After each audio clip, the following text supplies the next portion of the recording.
Assalamualaikum warahmatullahi wabarakatuh. Salam sejahtera, semoga kita semua selalu dalam lindungan Allah Subhanahu wa Ta'ala. Syekh Panjalu dan Situ Lengkong, Ciamis. Bagi warga Ciamis, Jawa Barat, sudah tidak asing dengan nama Syekh Panjalu. Area makam ziarah tempat Prabu Haryang Kencana atau Boros Ngora atau Said Ali bin Muhammad bin Umar, seorang ulama penyebar agama Islam di wilayah itu bersemayam. Memang berada di kawasan hutan lebat seluas 57 hektar. Terjadinya Situ Lengkong Panjalu tidak terlepas dari sejarah Kerajaan Panjalu. Konon sekitar abad 7, hiduplah seorang raja Panjalu bernama Prabu Sanghyang Boros Ngora. Dia memimpin Panjalu dengan adil dan bijaksana, sehingga sangat dicintai rakyatnya. Boros Ngora pada waktu itu beragama Hindu, dan kerajaan Panjalu adalah kerajaan Hindu. Suatu waktu, Boros Ngora berkelana dengan maksud mencari ilmu pengetahuan. Sampailah di sebuah tempat yang di sekitarnya terdiri dari bebatuan dan pasir. Rupanya tanah yang diinjak itu adalah tanah suci Mekah. Di sanalah ia berguru kepada Sayyidina Ali radhiyallahu an, yang dikenalnya sakti mandraguna. Prabu Sanghyang Boros Ngora pun menguasai ilmu sejati, yakni agama Islam yang membawa pada keselamatan dunia dan akhirat.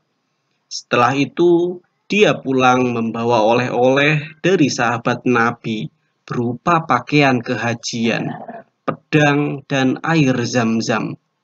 Air zam-zam dibawanya dalam sebuah gayung yang permukaannya bolong-bolong, pemberian ayahnya Prabu Sanghyang Cakradewa. Dengan izin yang maha kuasa, ia dapat membawa air zam-zam itu pulang ke tempat asalnya, Panjalu. Setibanya di Panjalu, air zam-zam itu ditumpahkannya di sebuah tempat, yaitu lembah pasir jambu.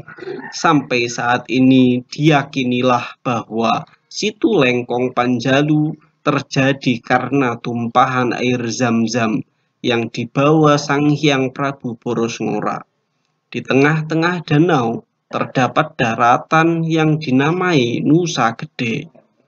Cerita Gus Dur menemukan makam Mbah Panjalu.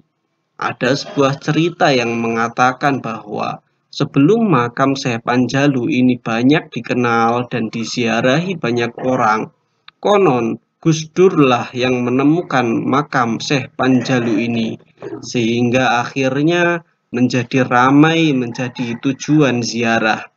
Menurut ceritanya, pada sekitar awal tahun 90-an, Gus Dur pernah bermimpi agar ia menziarahi sebuah makam yang berada di tengah Nusa atau semacam pulau, dan ia diminta untuk datang pada tengah malam dan membaca istighfar sebanyak 1000 kali.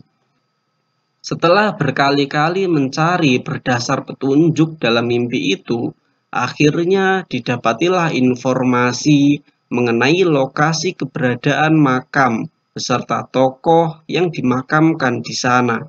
Ternyata makam yang dimaksud adalah makam Syekh Panjalu yang lokasinya berada di Pulau Nusa Gede. Di tengah Situ Lengkong ini, saat itu keberadaan makam ini banyak dikenal di lingkungan sekitar saja.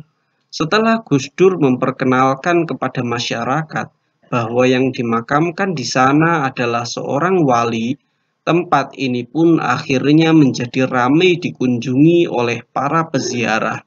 Bahkan ketika Gus Dur menjadi presiden, ia juga turut membantu memperbaiki sarana dan prasarana di Panjalu, sehingga semakin nyaman dikunjungi oleh para peziarah. Untuk sampai ke makam putra dari Prabu Sanghyang Cakradewa, Raja Panjalu pertama beragama Islam.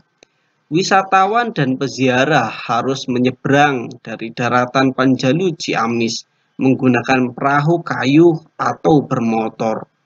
Nusa Gede berada tepat di tengah Situ Lengkong. Jadi, perahu akan mengantar pengunjung dengan memutari pulau itu searah jarum jam. Dengan kata lain, jalur pergi dan pulang tidak sama. Demikianlah penjelasan dari makam Syekh Panjalu. Semoga bermanfaat. Wallahul muwaffiq ila aqwamit thoriq. Wassalamualaikum warahmatullahi wabarakatuh.